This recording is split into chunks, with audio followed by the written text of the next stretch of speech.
You know, it's funny. I'd say this is the worst thing that boomers have done to the younger generation. About to lose my job on TikTok as an influencer. I want to thank everybody for everyone who sent me money on Venmo. I was able to get a total of $6,000 already.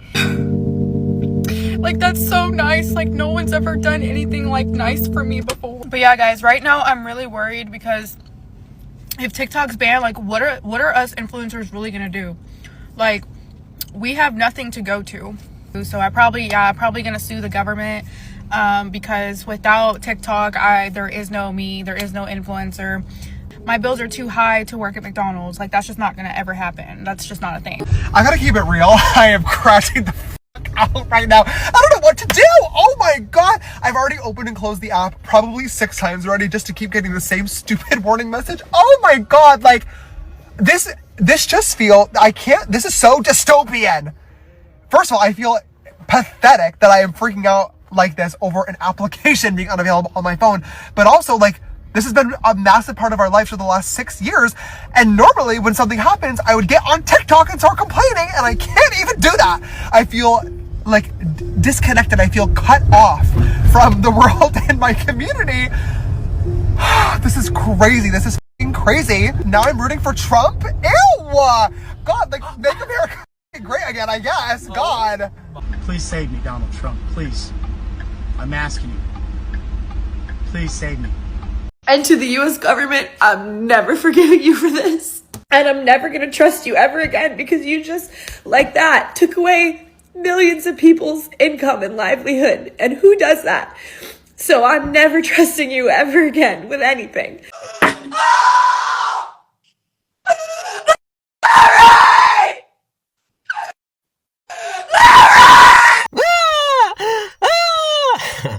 So apparently there was a brief ban on TikTok. Now I guess it's back, but people were obviously losing their minds. Oh my God, TikTok is gone. What am I gonna do? It's our livelihood. I gotta say this. Let this be a lesson to everyone that was freaking out. Let this be a lesson to everyone.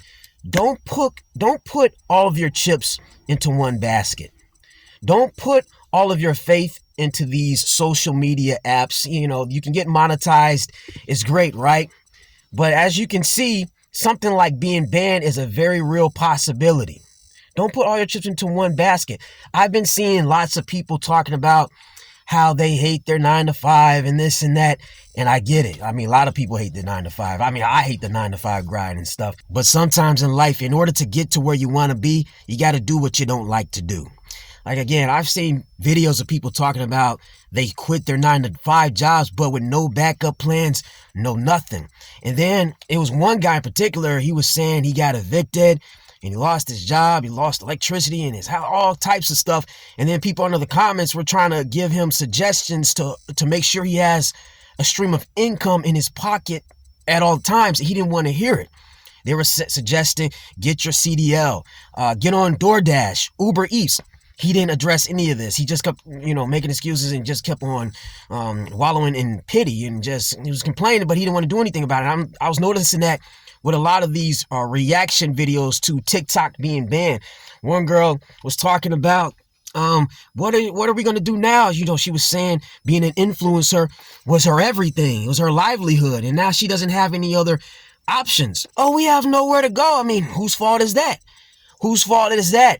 It's because you're not taking a proactive approach to making sure you always have a stream of income coming in. Get on DoorDash, get on Uber Eats. Make sure those accounts are always up to date, just in case you run into a situation like this where, man, you lose a job or you lose monetization on these social media apps. Man, you might have to do a little bit of DoorDash and things like that. And then some people are still making excuses like, well, DoorDash isn't enough. Uber Eats and all this isn't enough, or just Uber in general, rideshare isn't enough.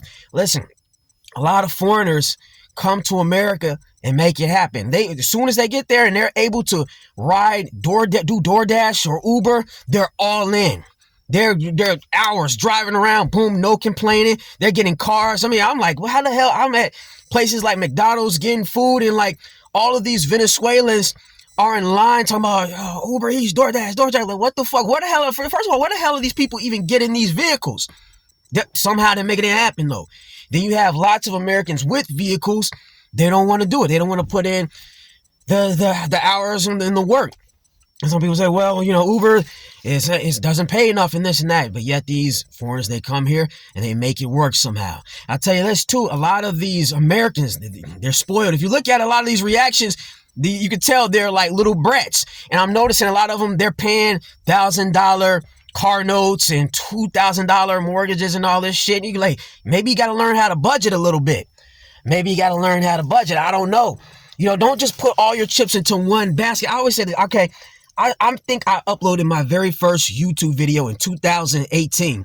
I think that was one of the first time I uploaded video. And I said to myself, even back then, I said, regardless of where I end up on this YouTube journey, regardless whether I make a little bit of money, lots of money, or no money, I'm not putting all my chips into YouTube. Never am I doing it. I'm always, and honestly, I think that's why I haven't been as consistent as I would like to be. I would like to be a lot more consistent on YouTube, man. Like pumping out content like that, man. I really feel like I can really do a lot better with just my channel in general if I were more consistent. But I realize some of that consistency has to be put on the back burner for a little bit to just make sure I'm okay in other areas, because I just can't be putting all my chips into fucking YouTube. And to be honest with you, even if I could, I wouldn't want to, because again, all of this social media monetization stuff is fickle.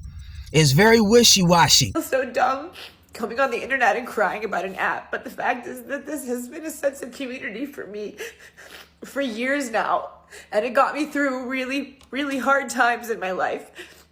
The pandemic, losing my job, all of that, getting divorced, like all of this crap that's happened to me in the last 5 years since I've been on here. Hours and hours and hours of time I put into creating stuff. It's been a source of income for me for going on 3 years now. First it was just a little bit, but then it got to be more. I'm not like rich off of it, but it has significantly helped my income every month. I'm like worried about like what I'm gonna do financially. I have no idea how I'm gonna survive. This app was literally supposed to be my way out.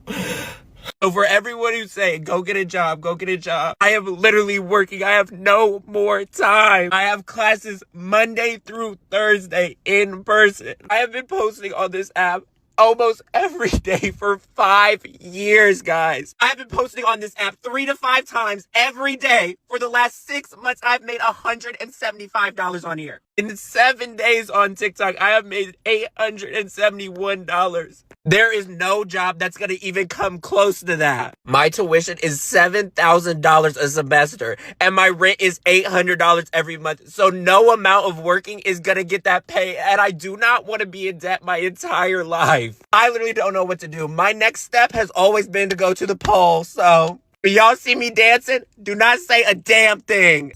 That's why you got to always make sure you have something to fall back on.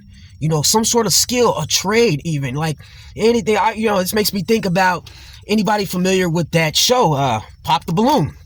There's a guy, and he's like put the show on the map. His name is Aaron the Plumber. This damn head man keeps riding up my forehead, but his name's Aaron the Plumber. Mr. You ain't qualified. Mr. You did me a favor, Queen. That guy. And again, like his name says, he's very proud of being a plumber. Now, recently, he got on YouTube, and he's got a lot of subscribers doing his YouTube thing, but he's always making sure to still let it be known he's a plumber. You know what I mean?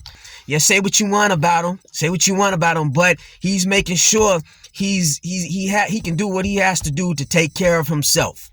Now, again, he has the YouTube account. Apparently he's on a reality show. He's got all this stuff. There's nothing wrong. He's got multiple things going on, but he also has that plumbing trade to fall back on, a very valuable skill. He's always lets people know he's a plumber, and he's proud of that. So, and even if his channel, for whatever reason, gets demonetized, he can still do side jobs.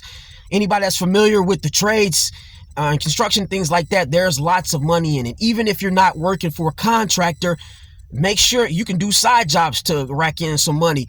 And that's always been my mentality long before I even started uploading videos. I never want to just be uploading videos and praying that, you know, this is the end all. You know, YouTube, you gotta always make sure you're taking a proactive approach. A lot of people saying like, oh, the government, they want us to fail, they want us to suffer. You know, yeah, the American government, they really don't care. It doesn't care about everybody as a collective whole. It only cares about that 1%. That's why you got to make sure you're always dipping and dodging and slipping and making sure you're going to be all right. You got to make sure you're going to be all right. Let me pick my hair out a little bit. Rocking the fro, you know. I got to rock the fro. It's cold out here. But you get what I'm saying, man.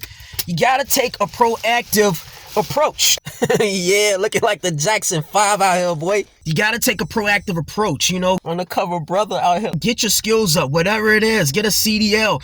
Try to learn a trade. I know that's not easy because the trades can be very competitive in terms of getting in and learning the trade. But even if you can't get into the trades right away, or if you can't go to school to get a practical degree, a degree that's worthwhile, a degree that's worth having, at minimum, hey, get on Uber or some DoorDash. You know, you don't need, all you got to make sure you got is a clean record. And that's pretty much it. Up-to-date license. And what else? You got to have your insurance and things like, yeah, but something. You always got to make sure you have a backup plan. As you can see, these social media, these platforms, they can come and go. And I wonder about OnlyFans. You know, who knows? OnlyFans, shit, that can be that. There's been a lot of talk about that too. Now, I'm kind of on the fence about OnlyFans, because a lot of people, they just write it off completely, say these girls, they're idiots, they're sluts and oh, this and that. On one end, I feel like if you're having just full-blown sex on OnlyFans, yeah, whatever, forget you, right? But I do realize, like, not every woman on OnlyFans is just having full-blown sex out there. They're probably posting bikini pictures and things like that, and there's nothing wrong with that. Or video try-on hauls and stuff like that. And again, there's nothing wrong with that. I think women should have the ability to monetize their beauty, you know, because I think everybody should, if you got to, but women in particular, because traditionally that's always been a thing about women, you know, their beauty or whatnot. So I don't think they should just not be able to do that. But again, OnlyFans, that can be wiped away as well. So you have to be thinking about these things. Don't just put all your chips into YouTube and Instagram, and as you can see, TikTok, because they can let you down. You know, don't let these social media apps let you down. And like I said, even with me, I haven't really been as consistent with the YouTube thing as I probably should or whatnot, because I'm trying to make sure I'm always good in other areas. You know, whether it be me learning how to drive a forklift, or doing a construction work, or side work, making sure I have avenues I can go down to make sure I'm okay. You know, that's the main thing. You got to make sure you're okay. And as you can see, influencer, this is kind of off topic. This may sound kind of bad, to a lot of people that are freaking out with this ban thing. But on one end, sometimes I wonder if banning some of these apps and platforms would be a good thing, because I don't think it's good that lots of people, I'm gonna watch this and be so pissed off that I keep on pulling this damn headband down, but whatever. I don't think that certain people should have so much influence. That's one problem I'll admit with a lot of these platforms. It's giving people the ability to influence others. So many random people, including like idiots and very horrible people with no sort of moral compass whatsoever. So, man, maybe I wish there was like a filtering system to kind of make it so many idiots cannot become influencers, get so many goddamn followers and monetize their stuff. But yeah, how are you going to do that? Unless you ban these apps across the board, which obviously ruins it for the good apples. But yeah, man, you got to make sure you got other stuff to fall back on. This social media stuff, it's very fickle. Very fickle. But see, yeah, that's the thing. A lot of people want to live well beyond their means. You know, they want to stunt and flex, have the fanciest cars and live in the fanciest homes. I just wanted to clarify a few things. My house, I pay $2,000 a month for my house. And then I just bought a 2025 Mercedes SUV. So let's just clarify that, because you guys were wondering like what I meant by that. So in total, I pay like probably almost $10,000 in bills and food and just my lifestyle. Dude, it's like, instead of, paying off this super high car note, how about actually recently, I purchased a new vehicle. I purchased straight up cash. But before I got the vehicle, I went to another place, like a little dealership, and I tried to get a different vehicle, and I tried to pay that one with straight cash too. And I was looking online. It was this little ad. Basically, make a long story short, they was, pull the fast one on me. They try to lure you in by advertising for what you perceive to be a very decent price, and then when you get there, they want to talk dumb shit like, oh, we lost the keys, which is exactly what that guy told me. He's like, oh, we lost the keys. Hey, but would you be interested in financing a car? Like, motherfucker, no, I would not be interested. And yeah, sure enough, he showed me a $20,000 car to finance. Bro, I'm not looking to finance a fucking car. I just want to pay off one car, cash money, walk the hell out. I don't want to deal with extra car notes and bills and shit. See, that's what's getting a lot of people too. They got all these fucking bills. They want to stay up with the Joneses, keep up with the Joneses.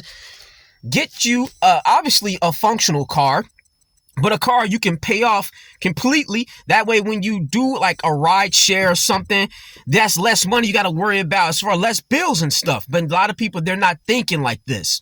They just want to stunt and flex. So when I hear people talking about, oh, this isn't enough money, that isn't enough money.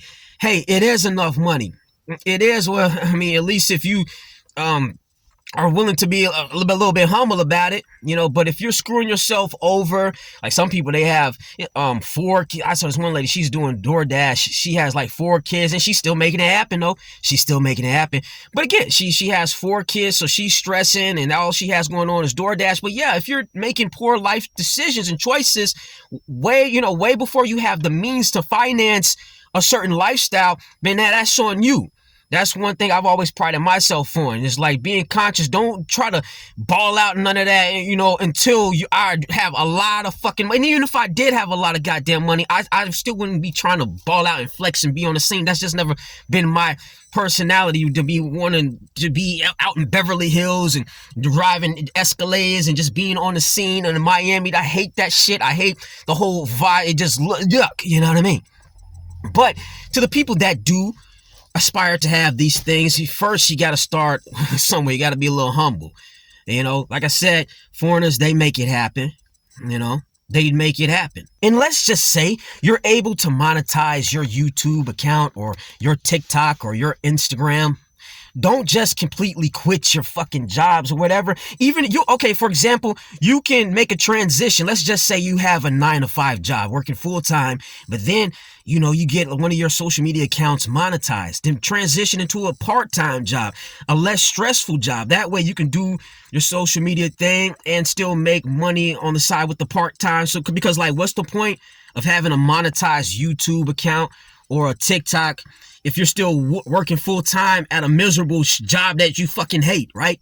So do that, but don't just completely cut off everything and just put all your chips into the TikTok basket or the YouTube basket. But yeah, that's my little rant. You know what I'm saying? That's my little rant. To cap this off, be wise. Take a proactive approach to making sure you're okay. You have different streams of income. You have skills in other areas that you can fall back on in the event your YouTube, TikTok, Instagram, OnlyFans probably gets taken away from you. You got to make sure you're able to take care of yourself. And on that note, later.